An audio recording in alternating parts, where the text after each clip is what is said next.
All right, says the recording has started. Hi, everybody. I hope you had a great Thanksgiving break and you got caught up on some work and that it was really productive for you, but you also got to relax. I know that I did. I did tons of hiking and just spending time with family, and it was lovely.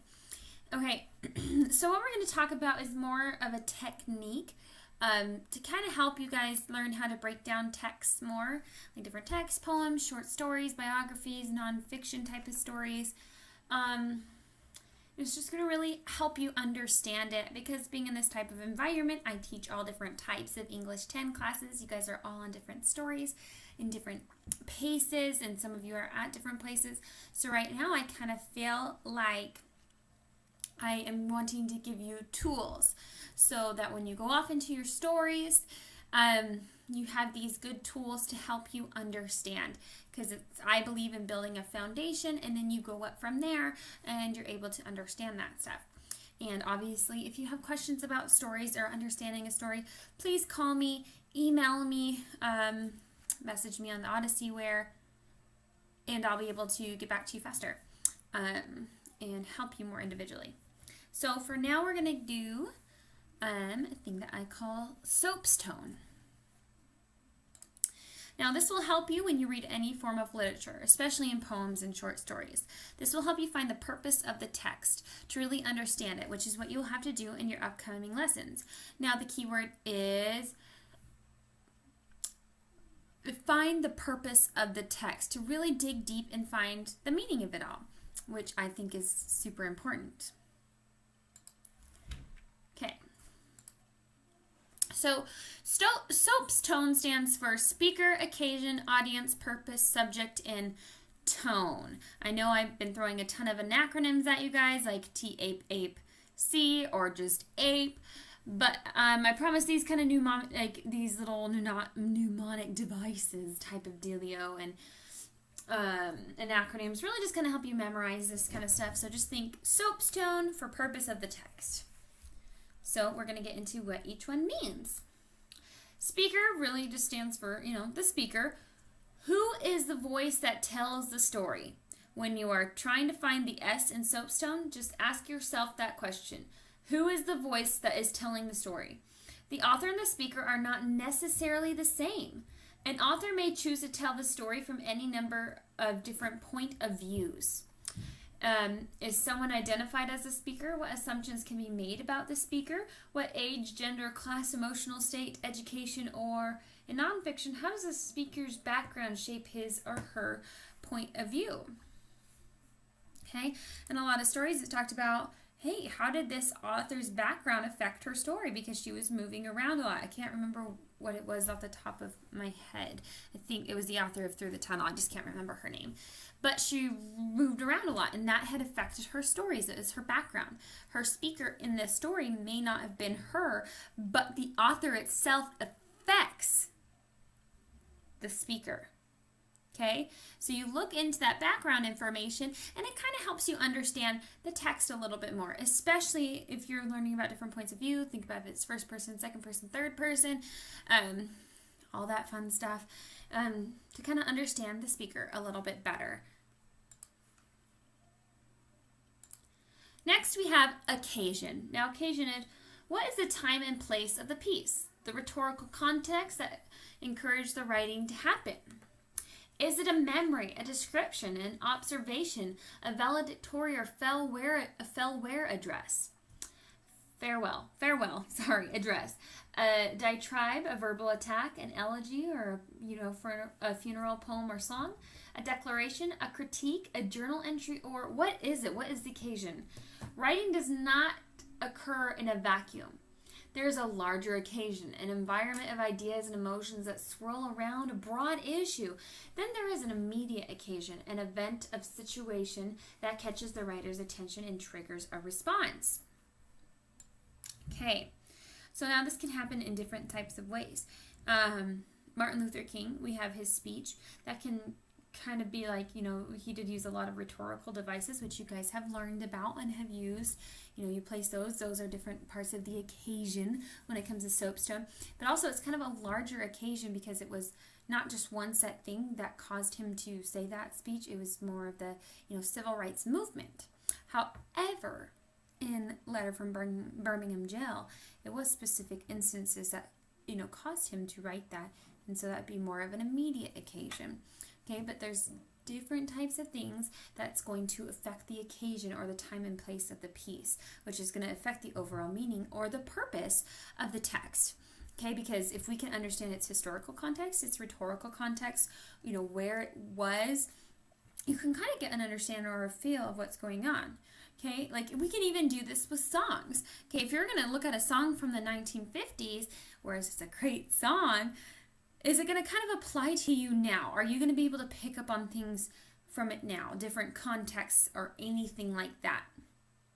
It probably wouldn't be the same as music today. You can look at different music today and be like, oh yeah, I totally get that. This is something I'm going through. But whereas songs in like the 50s or maybe even 80s or 90s for some of you or more, that you're just not going to kind of understand. So you have to dig deeper. Okay, what's causing these people to sing this way? What's causing them to want to write this? And it digs deeper, and then you kind of understand like, oh, that's what was going on. This is why they wrote that. This is why they're singing that. Just kind of like songs today. Okay, now the audience. This is who is the audience or the group of readers to whom this piece is directed. The audience may be one person, a small group, or a large group. It may be a certain person or a certain people. Does the speaker identify an audience? What assumptions exist about the intended audience?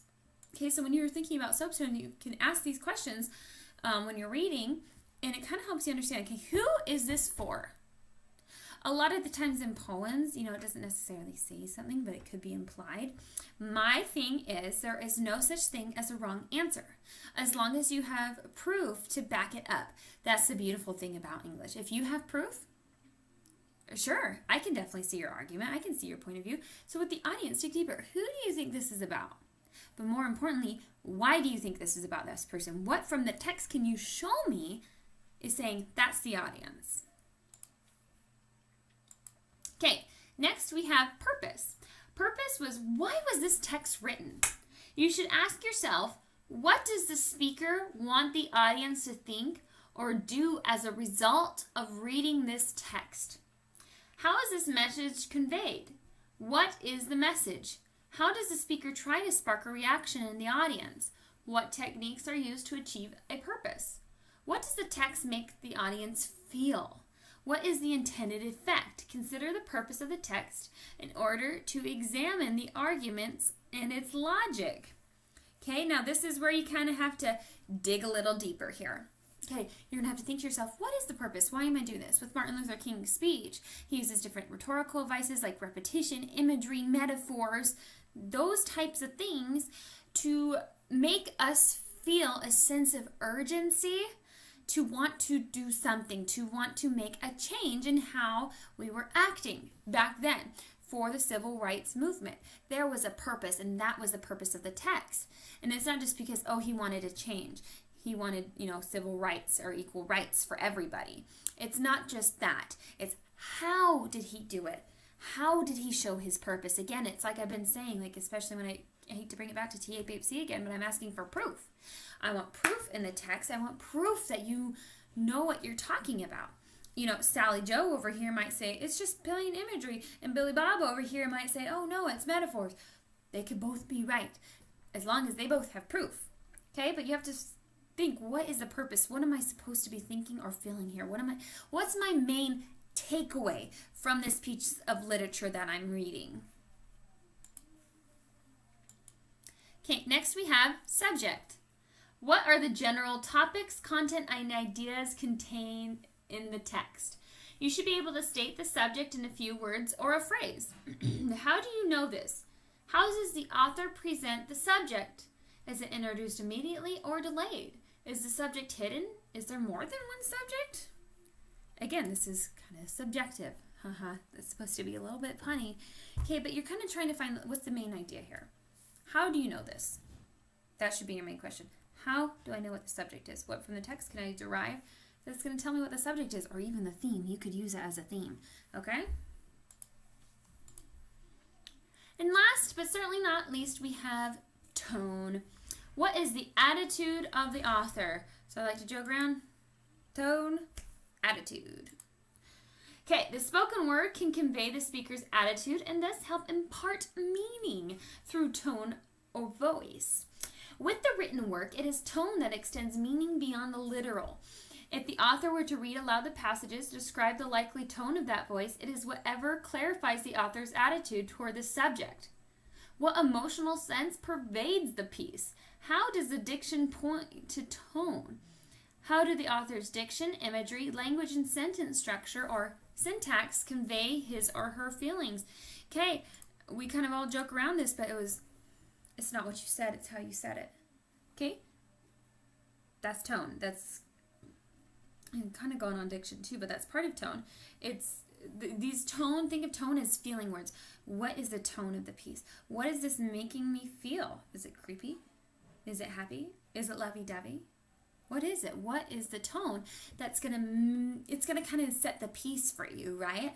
So think about that. Tone is the attitude it makes me feel. Okay, so I'm not gonna just leave you high and dry. We're going to practice this. Break it down into soapstone for you. So I chose a poem. I would choose a reading. I was looking through different readings, but they're kind of long and that would be really hard to kind of include in a lesson unless you had read the story and you all read at different paces. And I want you to get that reading in for yourself.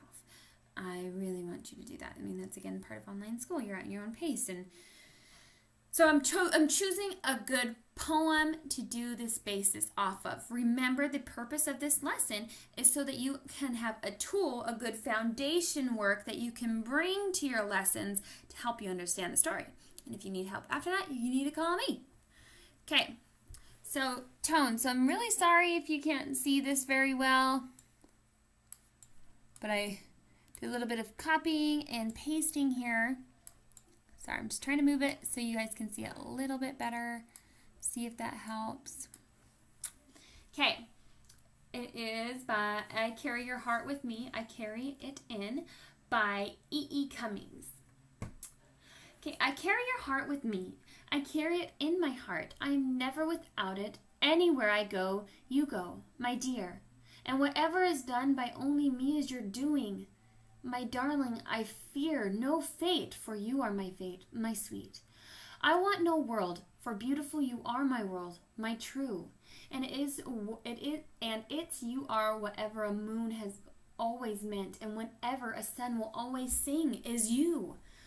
Here is the deepest secret nobody knows. Here is the root of the root, and the bud of the bud, and the sky of a tree called life, which grows higher than a soul can hope or mind can hide. And this is the wonder that keeping the stars apart. I carry your heart, I carry it in my heart. Okay, some of you might be going like, lovey-dovey poem, whatever. I'm just doing it because it's an easier one to kind of break down as soapstone for you guys to kind of see. So let's break it down. Okay, speaker.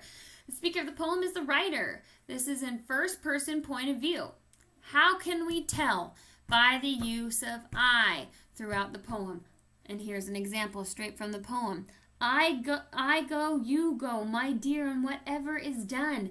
That's an example. This is what I want you to do in your lessons. I want you to be able to pull from the text. Okay, it's this use of I. That is how you're going to know who the speaker is. And this is from first person point of view. Next, we have the occasion. Well, if we do a little bit of research on this poem, we find that the poem was published in 1952. So that kind of maybe helps us understand the language of it a little bit. And maybe even if it's lovey-dovey, kind of like how maybe they used to talk to each other, because like even dating back in the 50s was so different than dating now. So kind of understanding that background in a historical context kind of helps you understand the occasion or what was kind of going on when this poem was written. What would make this author think the way he's thinking? Okay, by simply reading this poem, we can see that this is a love letter or a declaration of love. And it can be safe to assume that this is an immediate occasion because a feeling like this has triggered the writer's attention. And here's an example. I carry your heart with me. I carry it in. Okay, that whole poem is just laced, and you can just totally tell this is all very lovey-dovey. It's obvious a letter because it's kind of personal and kind of cheesy, and that's kind of something like, oh, I wouldn't want to show my buds like what I just wrote to this girl or whoever, or somebody who I thought was cute, just because it's like, oh, that's kind of embarrassing. I'm like expressing myself, so we can kind of assume that it's a love letter or, you know, a poem, but more of a love letter. Somebody, and it's based, and it's happening because of all these feels that he has. And since it's in 1952, back then, again, they're dating, and even like love, like, was kind of different, you know, very, very traditional, or some of you guys might say, like, that's super old school. Kind of helps us understand the poem a little bit better. Okay, now the audience. We can make the assumption that this is to a person whom he loves, even though the person is not named. It is safe to assume that this is meant just for one person. Okay, and how do we know that? No fate for you are my fate, my sweet, I want. No world for beautiful, you are my world, my true. We can tell that it's one singular person because of the pronouns being used. You, mine. No world I want. This is all for you. La la la la la. Okay, so it's not a specific person, but we know that the audience is someone. A singular someone. Okay, and there's the proof right there, the singular pronouns. Okay, next we have the purpose. This is the time for you to use your minds. Think about why this poem was written. What makes you think that? So I kind of wrote just a little ditty on here what I thought the purpose of the poem was. I believe that the purpose of this poem was for the author to express how he was feeling, to show his truest expressions of love to his sweetheart. He does this through personification. A son will always sing as you. The use of this literary device is used to show the audience how much he loves this person. He loves this person so much that a son would sing for this person. A true love song written in written form, expressed through personification. Okay, so that's kind of saying my purpose and how he kind of obtained that purpose. And I'm showing it through textual evidence. Again, use your minds. There is no right or wrong answer as long as you have proof to back you up. Okay, now the subject. You need to think about the ideas or overall subject or messages this poem expresses. There is no wrong answer as long as you have evidence to back up what you're saying. Okay, again, I wrote just a little ditty here. The subject of this poem is love. The subject of this is love. I meant to say, sorry, typo. It happens to the best of us. More specifically, love has no bounds. The author says, here is the deepest secret nobody knows. And this is the wonder that's keeping the stars apart. I carry your heart. I carry it in my heart. In the last stanza, the author paints this picture of the impossible, which expresses that love really doesn't even know bounds. Even if that means down to the roots, the buds, the stars, or life itself has no bounds. Because this man carries this person's heart, which is also his. They love each other that much that nothing else matters. There are no bounds to their love. Okay, so that's me telling the subject or what the overall kind of message of it is, and I am using textual evidence to show that. Again, this is all backing up what you're saying, but having this soapstone is kind of breaking it down, breaking that story, breaking that poem, breaking whatever down for you, because it's going to help you understand this. Like, okay, the writer is the speaker. The occasion is, you know, he's in love with somebody, so he's writing a love letter, and this is in the 50s, so it's kind of more of an old school love, which kind of explains how he's writing and the different words he's using. Okay, the audience is specifically to someone because of the singular pronouns. Okay, and what was the other one? The purpose is just to express how he's feeling. He has to have some form of written expression, and he does this through personification in his poem. The subject is love, or love has no bounds. He's literally explaining the possible here in quite flowery language. Okay, which brings us to tone. These are feelings words here. You got to get in touch with your feelings. Okay, so the overall tone is love, or it's loving. Okay, and this is how you do it. You're going to have to show me, show yourself. How can, sorry, that was weird. Sorry, I was going berserk. How we can see tone. Where can we see tone specifically? So in this poem, it's done through personification. A sun will always sing as you. Okay, or we have imagery, which grows higher than soul can hope or mind can hide. We have this image of hiding and growing. Then we have syntax, or even the arrangements of words. So he says like, my heart, my fate, my love, sweetheart, all these different words and how they were placed specifically is showing us like, wow, this is super lovey-dovey right here. Okay, so that breaks down tone for you. So as you see, Soapstone is really breaking it down for you. It's helping you understand. If you're having a difficult time understanding a story, break this out. Get a piece of paper or something and write it all down. How am I going to break this down?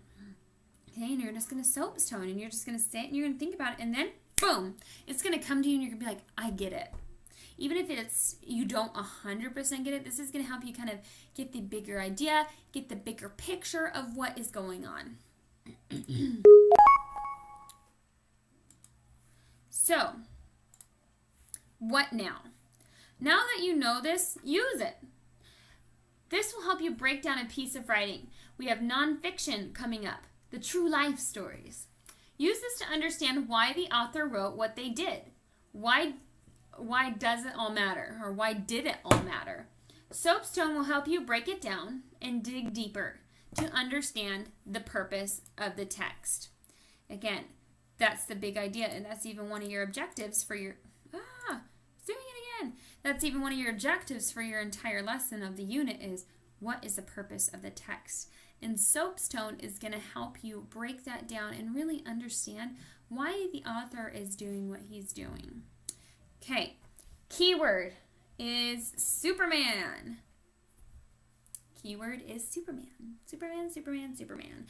So again, you need to fill out the Google form. I will email it to you guys, and so fill it out, and so you can get credit for it. I will be available on Thursday from 1:15 to 2:15 Mountain Standard Time. If you do need me, call me, email me, or write an Odyssey where, or even write down the YouTube comments, and I will be here for you to talk to you and discuss with you. I'm always here for you if you need it. So please use Soapstone because, again, it's a foundational tool that's going to help you understand it all. Okay, again, Superman. Available on Thursday, 1:15 to 2:15, and I will see you guys next time. Have a good day.